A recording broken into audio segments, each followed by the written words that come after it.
Hey folks, okay, I'm getting ready to sit down and make some fermentation jars and some, and at least one two-piece large water container. So I think I'll start with that water container. I want that to have a lid. What I have is 4 6-pound balls wedged up. So the fermentation jars will be one each to start, like 2 fermentation jars, and this whole thing will be the big water dispenser. And then I have some smaller pieces wedged up that I have labeled 1 pound, 1.5 pounds, 2 pounds, and the leftover clay was 1 1/4. So I'm not sure how much clay it'll take me to make like the donut or the lids, because I want both the fermentation jars and the water dispenser to have lids. So I thought I would just measure everything out and then hopefully write it down when I'm done. All right, so let's get some bats and let's get going.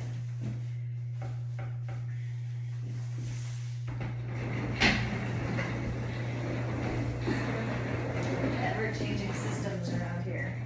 Okay, and I want to grab my hopefully easy to find, not sure exactly where it is, my square bat insert system. Oh, there it is right there. On top of everything. Okay, great. Okay, and I don't have what I normally have next to me for, I usually have a bench here, and so I kind of did that on purpose. I didn't bring my bench over. I'm going to make myself get up in between these pots because they're big and challenging, and I just want to make sure I stretch between the pots. So that's a little way to take care of my future self, even though I know my future self will be frustrated. I know it's good for her. So we all have many parts to ourselves, and we have to consider them all, and the body is the most important one to take care of. So, all right, let's get going, folks. Okay, so I'm gonna make a sectional pot first. It's a little different from the bowl in that only one of these pieces will have a base, and the other is just gonna be a cylinder. So that piece will be much bigger, and we'll see how that all works out. We're playing, we're experimenting, we're having fun. So I always wet the wheel down so the bottom of the bat is moist and doesn't kick up a lot of clay into my face. Ooh, that is boiling, literally boiling. I poured it into cold water, but okay, and then I just moisten the bat, again, to not kick dirt or clay up into my face. And also a slightly moist bat helps the clay stick. Roll, slam. Pointer, let's get all the tools that I think I'll need. I think I'll need my pointer. I think I'll need I'll make the base first. I think I'll need my footer. I think I will need my hard-edged rib. I think I will need my broccoli rubber band. And I know I will need my magic rib. And also, I'll wait on the wire. Whew, that's some really hot water. All right. Okay, so let's go here. A little bit of water. Get comfy. And we begin. Elbow locked into my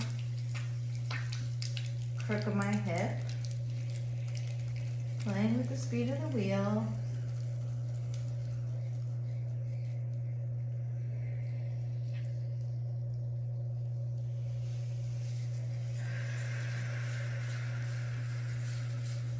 Feeling really grounded here in my seat, in my hara, even though I'm kind of leaning off to the side a little bit.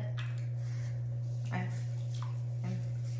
connecting to my hara. I'm connecting all this force, all this this pressure to the center of this mound and the center of my body. Okay. So we have a little bit of a jump in here. Let's see if I can do that scissoring move where I just move it up and down just a little bit to get rid of any inconsistency. And then, you know, I've been kind of realizing lately that when you open, we're kind of centering the inside of the clay. So when we do our regular centering, we're centering the outside, and you know that sometimes as you're opening up, there's like a little something funny on the inside. So we can think of this opening as part of centering. This is a centering move.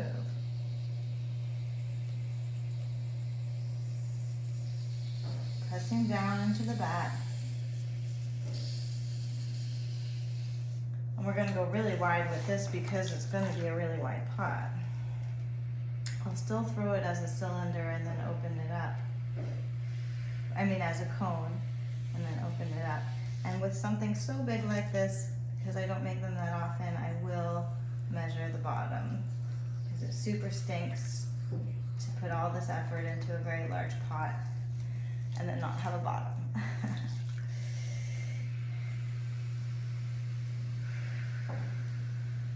So this one I know is going to have a flat rim with a little channel to receive the top piece.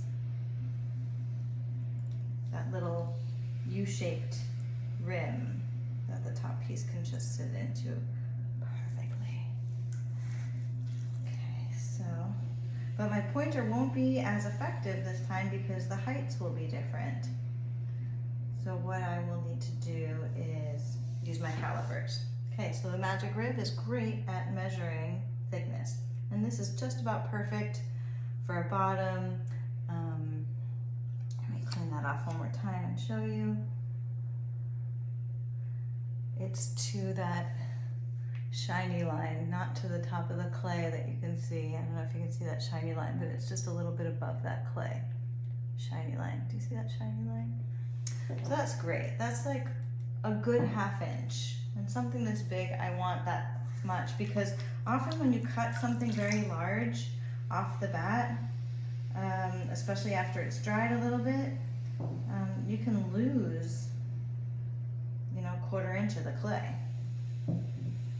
just because it's like a beast to cut off. Somebody needs to invent a really good cutoff wire that stays taut as you cut off, that doesn't hurt your hands. Okay, so let's do it here. Remember, the first pull, the claw pull, is going to be all about evening out the wall. Really, everything is the same here as everything else we've ever done. It's just more clay, and it feels like there's more at stake, but it's the same. Okay, there we go. If you go too fast, which I kind of was doing at first, you wind up having that bit of clay peel off.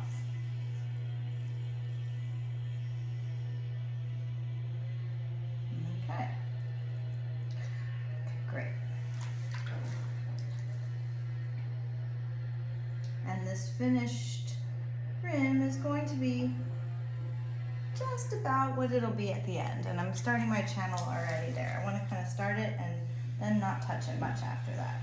Here, I'll dig under on the outside with my sponge, compressing the clay back into itself with the back of my thumb. So you can see it gets a little bit of slip on it from doing that. And I'll go back with my sponge. Exhale as I pull, moving one move per rotation of the wheel. And this time I am allowing the wall to get more vertical. It's a different kind of cylinder than going for the tallest, most narrow cylinder. I actually want to open the rim out as we get higher.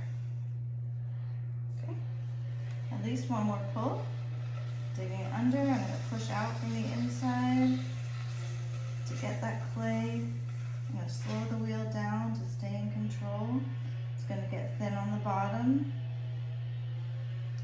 as long as I can keep my wall straight, the bottom architecturally should be able to hold that. Now I'm going to bring this rim out to where I want it to be. And we've been talking about R squared. That means the wider it is, like exponentially more volume, right? Exponentially. So going wide on these big water containers is good. So let me get a little bit wider here in the wall. This is not throwing, I'm just pressing out from the inside. I don't know if you can see my inside hand. This is kind of a cool angle for the inside hand. And bringing it out. I don't want to go much wider than the base, but I could go maybe a little bit wider. I could have the base come out just a little bit to get my R squared going on. All right. So I'm pretty sure this one is going to be a whole lot bigger than the one that I tried to do 12 pounds in one piece. Just because I'm much more confident at throwing 6 pounds. Okay, let's get the water out. Feels pretty good to me. Feels kind of narrow compared to what I could do, so I think I'll do 2 of these. And then I'll wedge up more clay for the fermentation jars or something, because I feel like I'm on a roll here. So since I'm going to do that, well, no, yes, okay, no, yes, I'm thinking out loud. Okay, let's get in there with, the best tool would be that wire brush. Here we go. Holding, supporting the rim on the inside as I dig in with this wire brush. Helps me preserve that channel. Staying with my breath. Okay, thank you, wire brush. I don't think I've used my rib yet. Let me go ahead and, yeah, I'll use the rib first. Pushing it out, might as well get a little bit more out of this. Push it out from the inside, R squared. Everybody say R squared. Can I hear you say R squared? Everybody loves R squared. Pi R squared, pi R squared times height. That's the volume of a cylinder. Pi R squared H. Oopsie. Might want to roll up your sleeves, kid. Okay, so now footer. All right, that's nice and clean. I dipped it in the water kind of intuitively. I don't normally do that, but I think that that might be a new thing. All right, and looks pretty good to me. Calipers and a measurement, we'll do that. Just in case, just in case. Okay, so I'm gonna measure to the outside edge here. Doesn't look very wide. Okay, outside edge.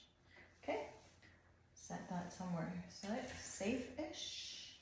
And find the ruler. And we've got, yeah, it's not that wide. It's not even as wide as a dinner plate. 9 3/4. So I'll write that on the back. So I can track it. 9 3/4. And then I'll clean up what I can here without getting rid of my numbers. And let's make the top. So like I said, the top should be a lot, so we should be coming up a lot higher here. Okay, now, let's see if I can do this without getting up. My past self and my future selves are dancing together. I do have a spot right here. Okay, great to have it right in front of you too. Oh, I'm seeing something that needs to be changed. So I didn't notice this, but there's a little bit of an angle there at the bottom, and you don't want an angle at the bottom of a water dispenser because you don't want that nozzle to tip backwards. You want it to go straight down. So I must fix that, which didn't take much. Looks good now to me. Okay.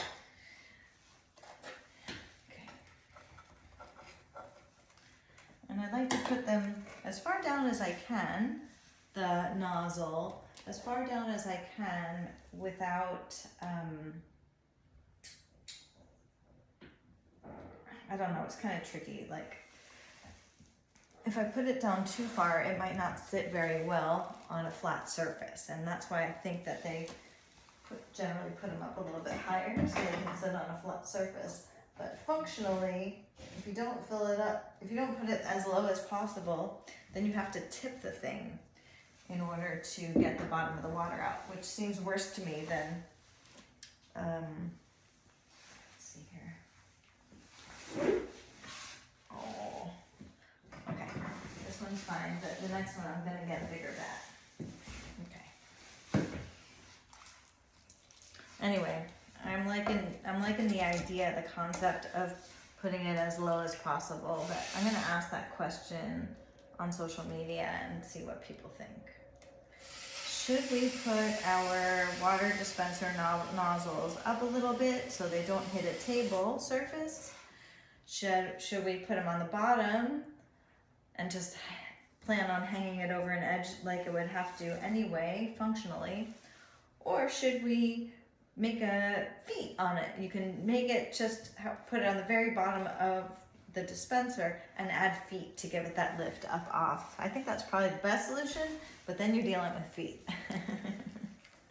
All right, here we go. Now we need some precision. What will happen is the top this will be upside down. I'll be throwing it upside down. Whoops, getting wild over here.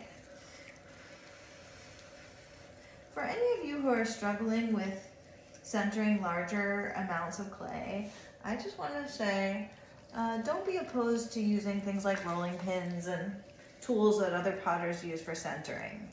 Especially if you have any sensitive joints, we don't have to be macho about our work. You totally can use those tools. So if you feel like you could throw this much, but you just feel like centering is hurting your body, think about using one of those techniques, and probably would be good for me to learn them so I can teach them, because I don't know how to use them. There are specific tools that they sell. I think one's called the Strong Arm. I know Diana Sample House was demonstrating some at one point. Okay, I'm gonna dig my heel of my hand in so I can bring this out and center the inside.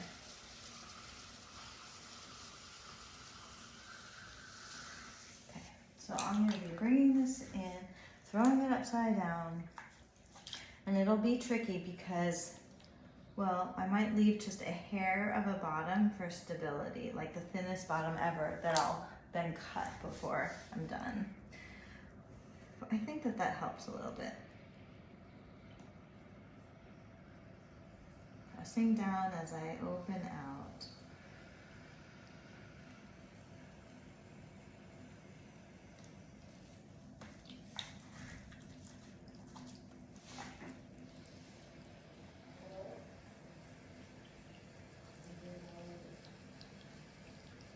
Okay, this is going to be a lot of clay to move.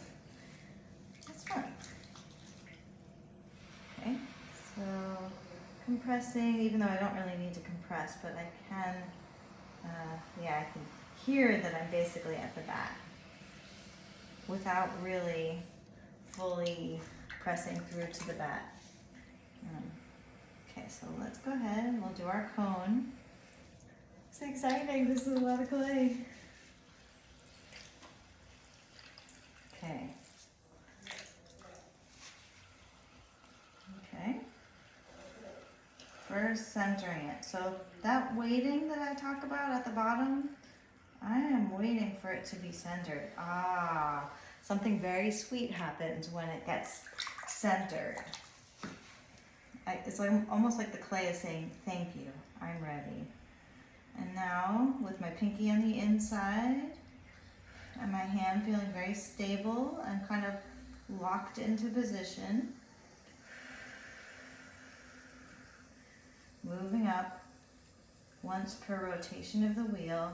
And I just want to remember that this rim is going to be round. Okay, it's going to fit into that channel. It's really nice to kind of just finish the rim right away. A centered rim is a centered pot. Let's see what we've got here. Great, so I'll be able to bring it out a little bit as I come up. Digging under, the inside hand and the outside hand coming towards each other.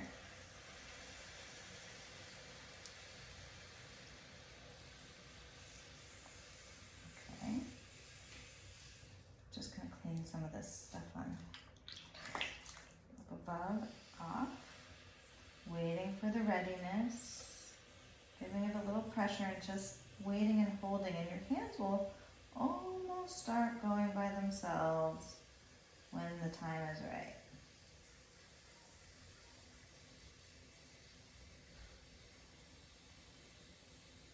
Oops. Whoa, lost a lot there. Get that stuff off. Okay. Let's see what's happening there, if that's just a piece of clay. Yeah, that's just a piece of clay that's wanting to come off. So I have to either work it back in or get it to come off because I really don't want it to hinder my pulls. So I'm just going to massage up and down. Before I even finish that pull that I was on, I'm just going up and down over this part, just working it in.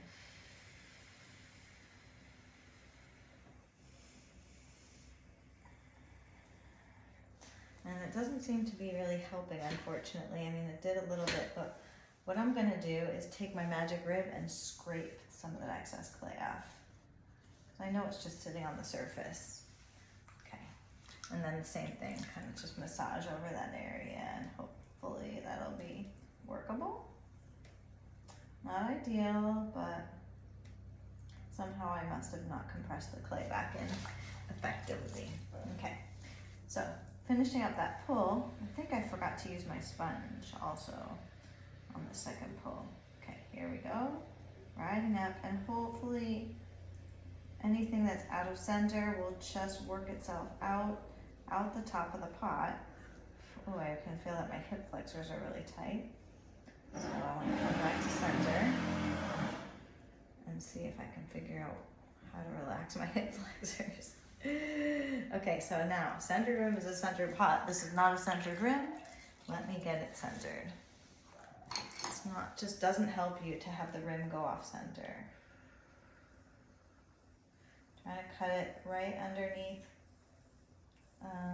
where it's the lowest point, and whoopsie. Okay, there we go. And I'll round this rim back out again. And I guess I don't really have to work too hard to clean the bottom because it's not really the bottom of the pot.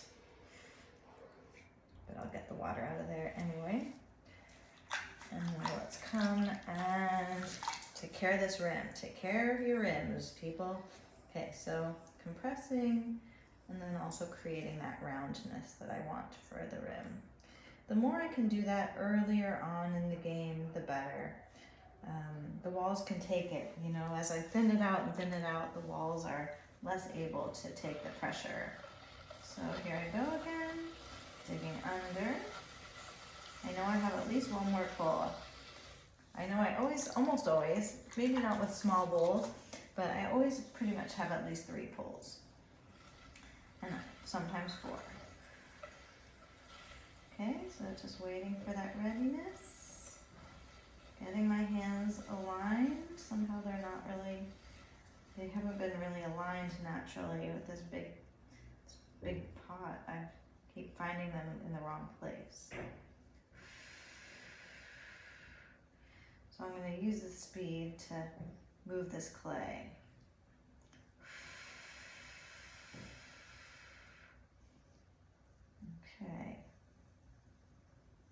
Just meditating on a straight wall. Do not underestimate the power of the cylinder. Okay, great. Reminds me of an upside down top hat right now. But I'm gonna have to bring it out. Okay, but yes, we have definitely more height than we had. And I think I still get to bring it out a bit. Yeah, and why don't I put my pointer about where I want to bring it to? Right about there. Okay, that's helpful. Great, so not very much actually, at least the rim. So here we go. Let's go ahead and straighten out the walls. I'm doing fingers like a rib on this side. For my next demonstrations, I will move the camera. So,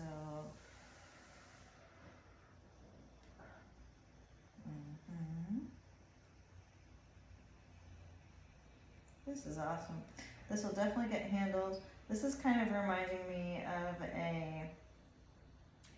what are those, like countertop water systems that people have that are like silver and gorgeous? Maybe I should use a metallic glaze on this. Make it look like metal. Okay, and the thing about this is that I'm gonna have to, I guess I'll have to make either a gallery or a lid that sits inside of it. I hadn't really thought about that, so I might want to do this when it's a little bit wetter, or keep the bottom pretty wet to make a gallery. Okay, bringing it out a little bit more. With something like this, another thing that could help is either a level, because it's so much expanse here, a level, or I think I taught you guys this when we were doing cylinders, lining it up with like a door frame or anything that's a vertical line in your space, and seeing how vertical it is. This one's not looking that vertical, so I think I need to push it out a little bit more. When I did that, I saw that it could use a little bit more. I'll still be able to work out some of these kinks. The most important part here is that the rim's gonna fit. So let's keep checking that and see where we're at. Pretty close, a little bit more. Let me check that one again. Going to the outsides. Oh, no, it's moved inside a little bit. Let me go to the outside.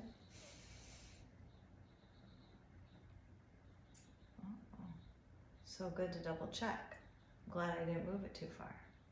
Okay, that's the outside edge. And that. So yes, still a little bit more.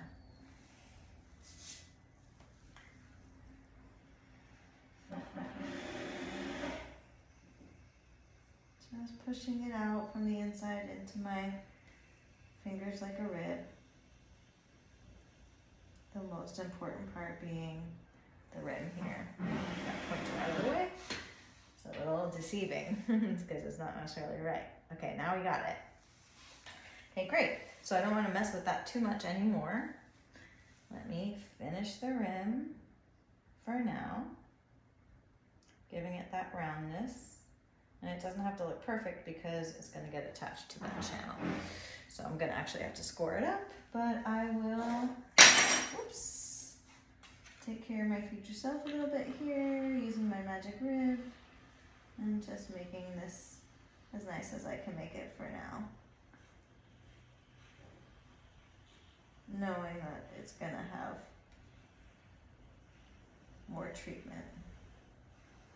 But the closer I can get it to being finished here, that's good, taking care of my future self.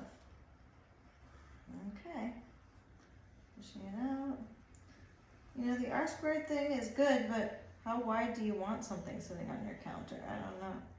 That's a lot of weight to carry and a lot of room to have on your counter. Okay, so let's scoring this up now. Seems to be wobbling about a bit. I must have done something. It's always me, you know, it's nobody else touched the thing. It was me, I did something. Unfortunately, there's not a lot of people around here to blame when we're doing this. All right, so clean this up. I'll give it a little undercut so it'll be easy for me to cut off of the wheel when I'm gonna cut it for placement, but I'm actually gonna flip it over while it's still on the bat. So I just want to give myself a ridge to run that wire under, and that can be very helpful. Okay, stay tuned for part 2. That'll be tomorrow, putting it together, and this has been fun. And next up for today will be, oh, I'm gonna do one more. I think I said wider. And we'll just see how that goes. Okay. Number 2.